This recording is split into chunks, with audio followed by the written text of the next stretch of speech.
Brain is a very powerful machine God has given us. Anything which gets created outside, it gets first created in your mind. I think I always felt as a leader, you are nothing but your team. You can be the smartest person in the room, but alone you cannot do anything. Success is ours and failure is mine. But as a woman, I always felt I had a strength is have your own belief system. I have a lot to offer to the world. Why should I go to the construct which the world is giving me? Why can't I have my own construct?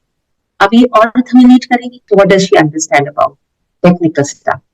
What I did at that point in time, I didn't look it as a negative thing. I felt that there is a bias it has. As we grow in our own career journeys, sometimes we tend to allow the career to take a back seat and we say, I have to manage and then I'll come back.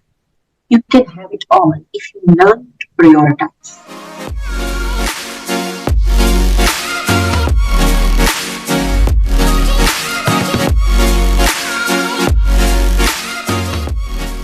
Hi Ritu, welcome to PowerPuff, our new talk show featuring the real and raw stories of inspiring PowerPuff women like you. It's a pleasure to be here, Monica. Thank you so much. So Ritu, one word that defines you and why? Optimism and staying positive. And I think the reason it defines me, if I look at my own life and my career journey from where I have come and where I am today, my optimism always helped me to look at the possibilities, to look at the positive outlook of the things. And when psychologically what happens to you, when you look at the positive outlook and the possibilities, your ability to deal with situation gets, multiplied manyfold. And you take the control of the things. And I felt that is what has defined me and has helped me in my own journey because eventually the doors of possibilities kept opening and psychologically my brain kept cancelling any challenges or impediments which were coming on the way. So that's why I am here where I am today. And that's one thing which I think defines me. Wonderful. Amazing. This is a beautiful thing that you're sharing. It's like when you're optimistic, when you're positive, there's a common thing that we say, Jaisi drishti, vaisi srishti, right? So your outlook defines you, right? And I think, Monica, brain is a very powerful machine God has given us. And sometimes we feel that it controls us, but we have a control over it. Eventually, anything which gets created outside, it gets first created in your mind.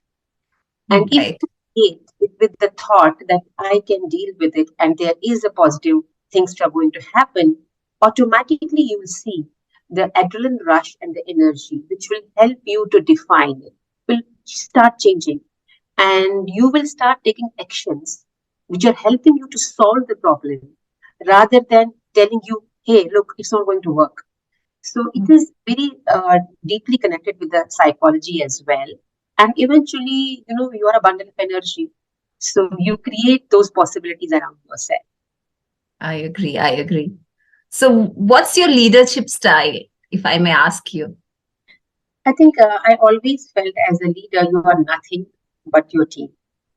And my leadership style is to really enable the team and help the people to unleash their potential. See, Monica, it is very, I think, clear that no one wants to fail in life. Everyone wants to succeed. Absolutely. Which happens in the journey of the people where sometimes they start, going back or rolling backwards. I think as a leader, your ability to help your team to see that goal or vision, help them to deal with their own challenges and unleash their potential, you will surely win. And there is no goal you can achieve by yourself. You can be the smartest person in the room, but alone you cannot do anything. So I have always believed in my own teams wherever I have worked and whatever projects I have done. And trust me, my team has never put me down or failed me because I really believed in them. This is one. And the second, I think I always have done is Success is ours and failure is mine.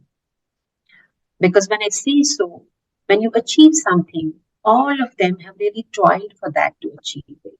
So it is their role.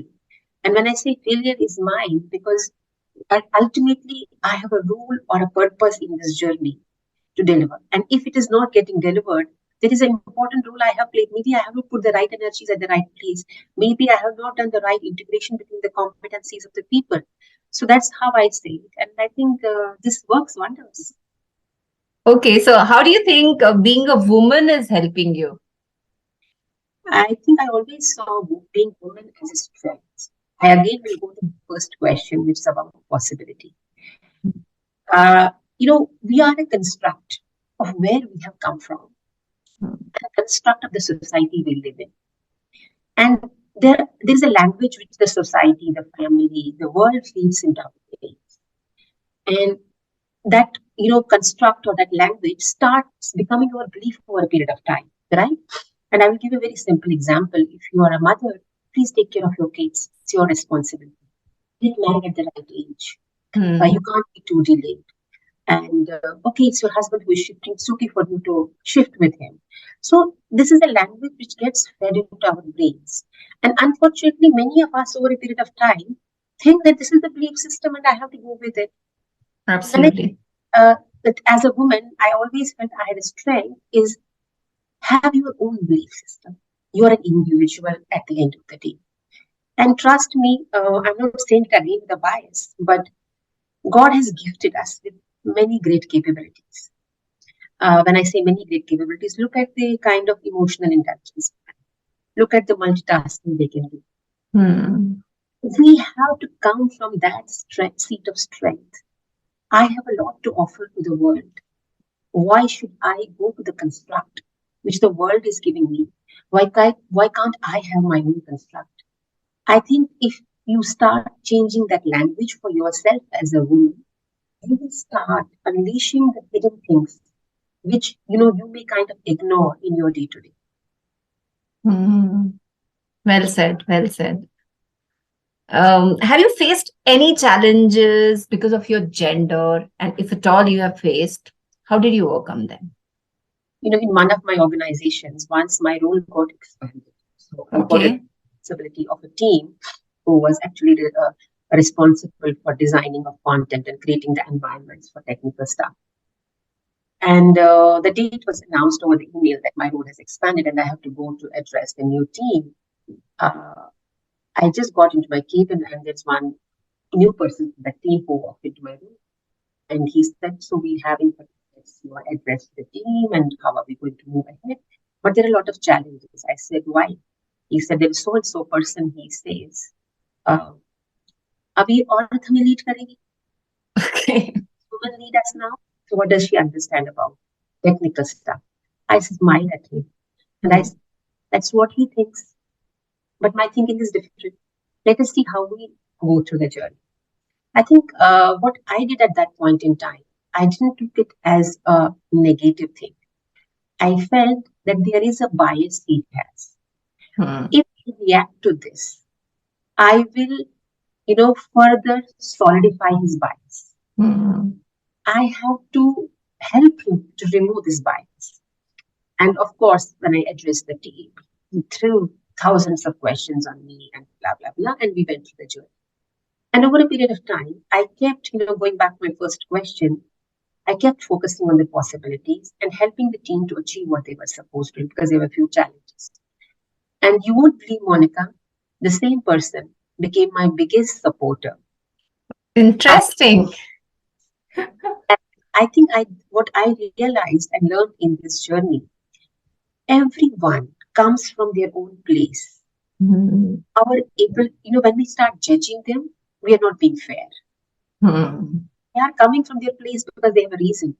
So your ability to deal with that agnostically and look at things objectively, specifically when you come to bias, helps you to remove it and take the lead. Incredible. Amazing. Well said. So can you just take us through your journey, career highlights and learnings? Monica, when I started way back in 2000, I remember I started my journey in the Reliance and I was into recruitment. And HR was in a very, very nascent stages those days. We were more looked as an operational team to Mm. generate the offers, get the people onboarded, and Mm. that's how we can move ahead. I think the function itself has come a long way, a long way. And I today, agree. really look at the way HR is seen more of a driving function than an enabling function. And during this career journey, I think one thing which really helped me to do well for myself was the focus and the learning. And this again, I want to really highlight specific to the gender, and it's true for every woman. As we grow in our own career journeys, sometimes we tend to allow the career to take a back seat, and we say, Mm. I have to manage and then I'll come back. You can have it all if you learn to prioritize, if you learn to how to focus on what and when. And I have two kids. I have a 16-year-old boy, I have a 13-year-old girl. And during this journey, I took my own maternity leaves for sure. But at the same time, I kept keeping a goal for myself. I recollect when I was in Godrej and I had my daughter back then. And when our company was Highcare was taken by ISS, and it was a very big project where they were trying to integrate multiple companies which were acquired under one umbrella, and it was a very big challenge. So I said I was chosen for it. I didn't say no to it because I'm a 4 months old mom for the Mm. second. I said I will take it, and I recollect back then I went to Copenhagen to the university to learn leadership the ISS way. I published my first paper on adaptive leadership. My daughter was 11 months old, and I was invited by evolving corporate universities here in Singapore to talk about it. So don't shun the opportunities for yourself. Learn how to prioritize, and Absolutely. it will happen for you. I think that is how I have seen my journey. That's incredible. This reminds me of my short sabbatical that I had taken in between when my daughter was born. And then that time, as you agree, it is a confused state where you want to prioritize, you don't want to give up, and you want to prioritize your family, your daughter. But then I think I also, the way you kind of upskilled yourself, I also thought of taking up a higher course, studying from IIM Kolkata. And I think that break eventually didn't become a career break because it was a learning curve that I could enhance. It helped me. Absolutely. Lovely. Lovely. So how do you think the role of women is evolving in our society today? It has come a long way. It has really, really come a long way. And now I am talking about my career journey 2 decades back. No one used to talk about it. It was there, it was existing. For example, Mm. my own function, there was never a focus on it. There was Mm. a yes, women had challenges. They were dropping out, but Mm. there was never been focus on this. I remember, when I was working with HDFC Bank, we used to have most high performing branch managers were women. And when we would ask them to take a role of a regional manager because they were really high performing, they would be a little conservative. No, it will mean a lot of travel. So I think world has come a long way from this to then. Organizations have become conscious about it. At the end of the day, if you look the data, it says that if you look in Davos, they were talking about the loss of trillions of dollars of economy because of lack of talent. Mm. Now, when you're talking about lack of talent, you're actually pushing 50% of your talent to sit in the home and pushing 50% only to provide for it. So, what would happen to the world? Eventually, organizations have to take this cause and they have taken it amazingly. And now, if there is a challenge, organizations give a lot of enablement to the women. Even I would say the colleagues at work have become conscious. But change doesn't happen overnight. There are some things which are deep rooted in the society. Organizations are moving very fast, but I think families and homes have to move equally fast.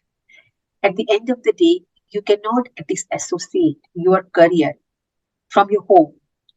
So I think there's a huge progress on the organizational side.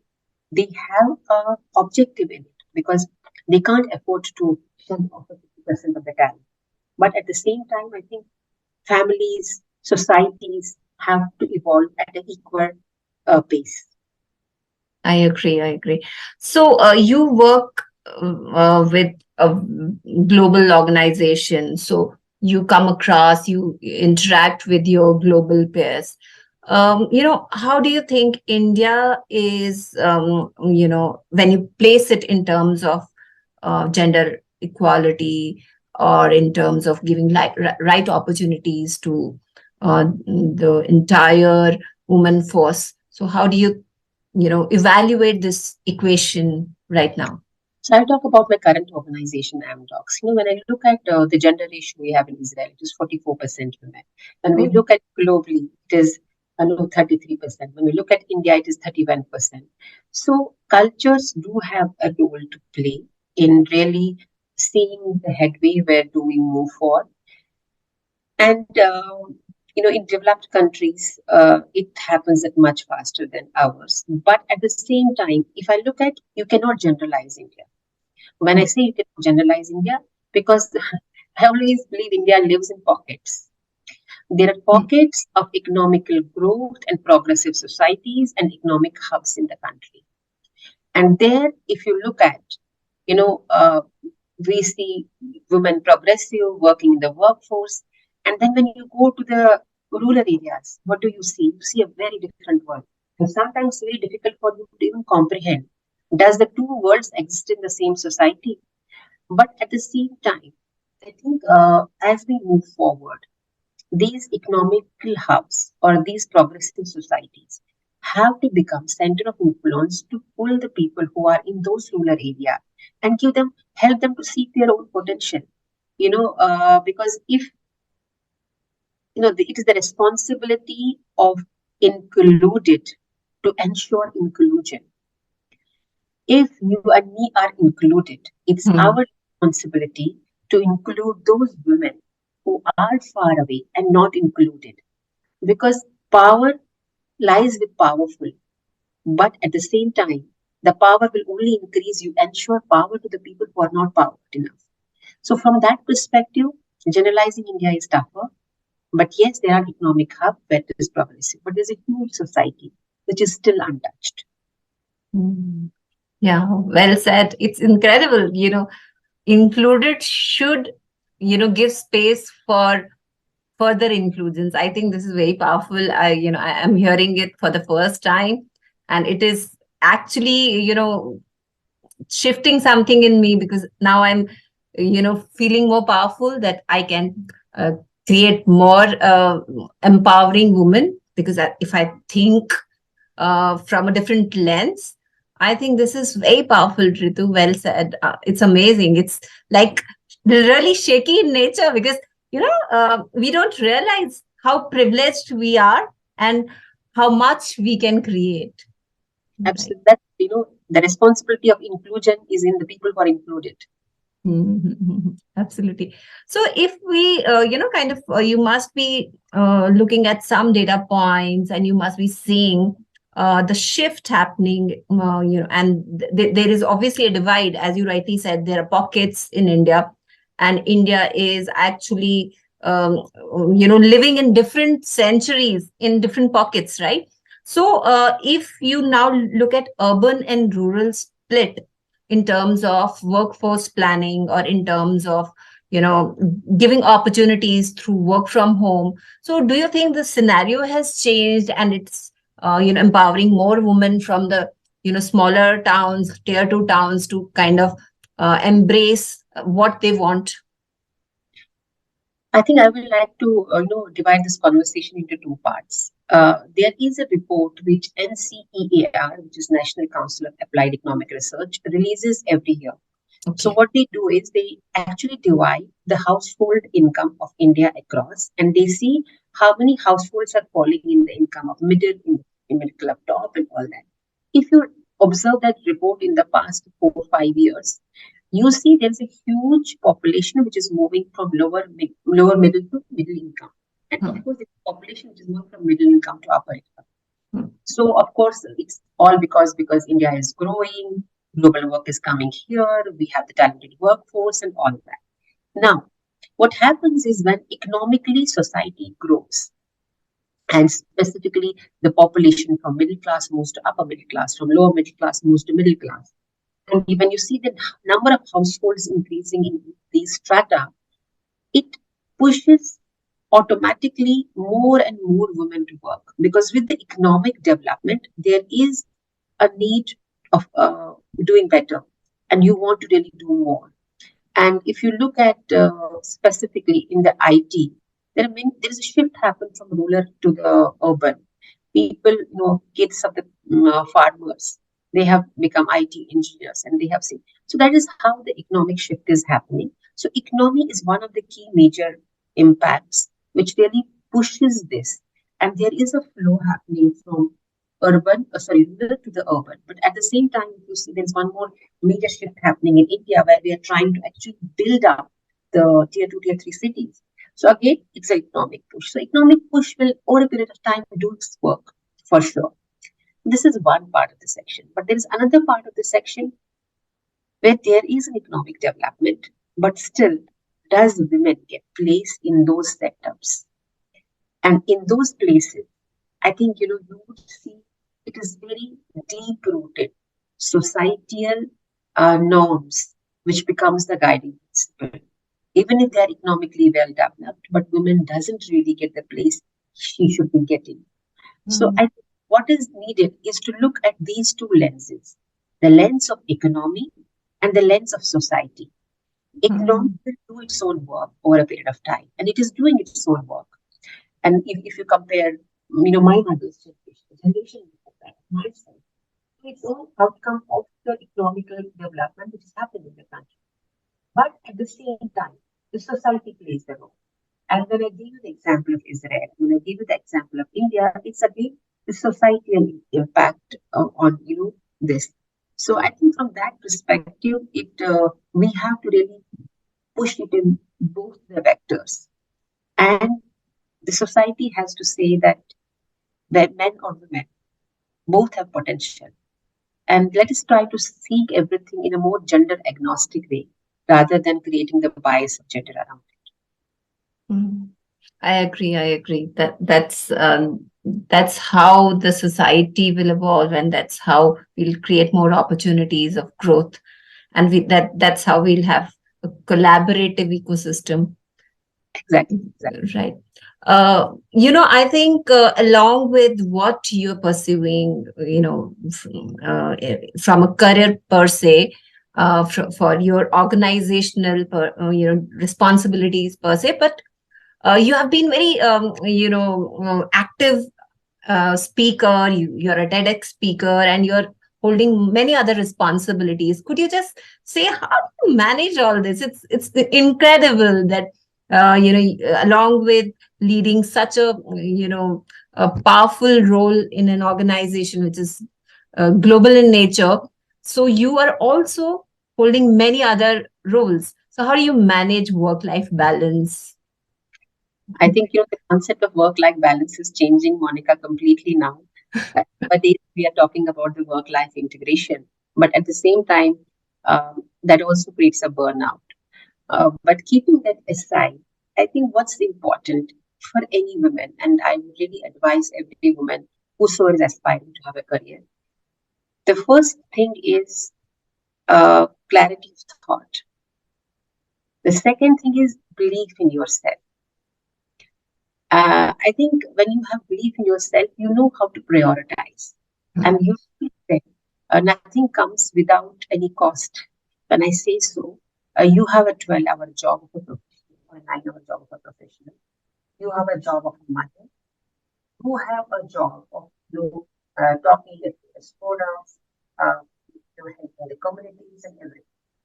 Now, what is important is how do you create the balance by thinking what needs my attention and what can be outsourced.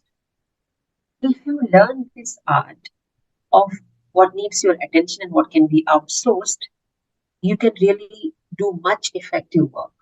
Because many times we as women feel that I can do everything. And that is the biggest mistake we have. We are generally perfectionists by nature. It should happen my way. Not everything will happen your way. Let go, close your eyes for some things. It's okay. It can fall off. Let it fall. It will find its own way. Right?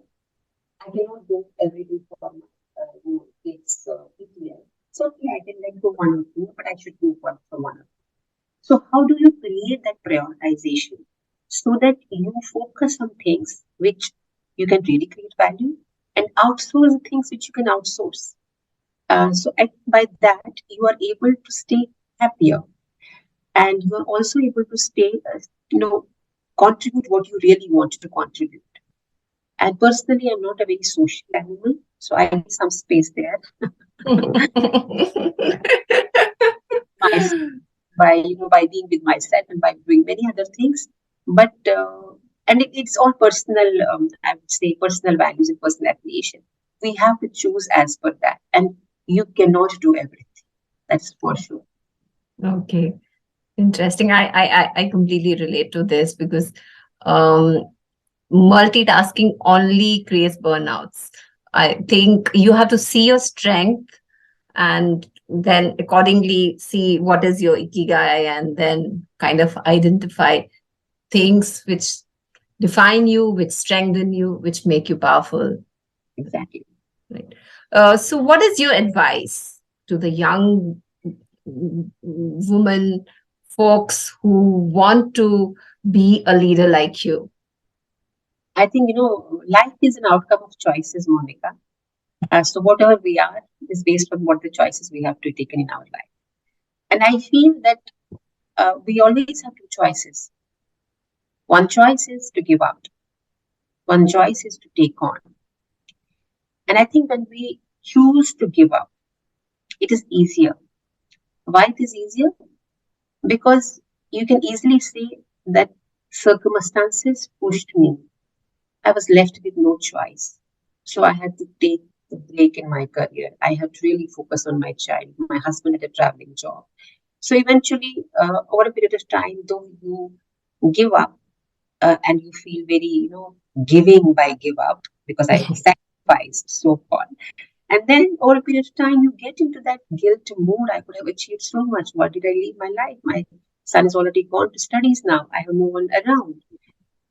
The other choice we have is to take on. Now just pause for a minute and see what happens when you take on. When you take on, you feel alone because it is your decision. So you decided to have a career. Okay, I'll help you as a partner, but you decided to have a career. So there's a burnout, but there's a roller coaster ride.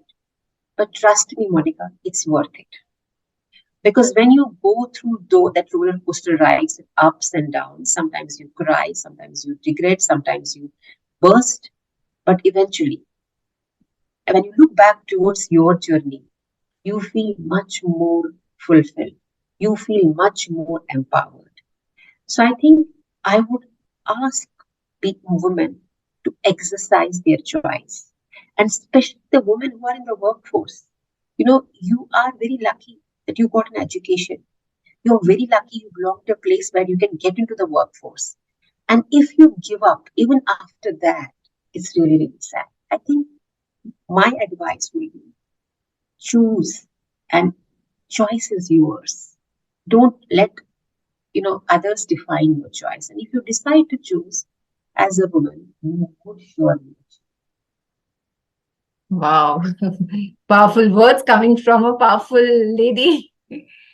So here comes the end of our conversation. So there is a surprise, and the surprise is in the form of rapid fire questions. Okay. So you have to choose one word for the word that I give you. Sure.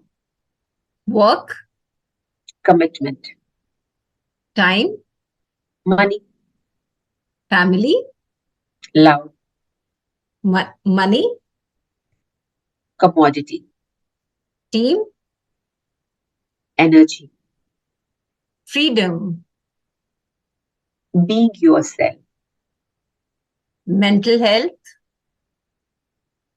Happiness. HR. Backbone. Woman.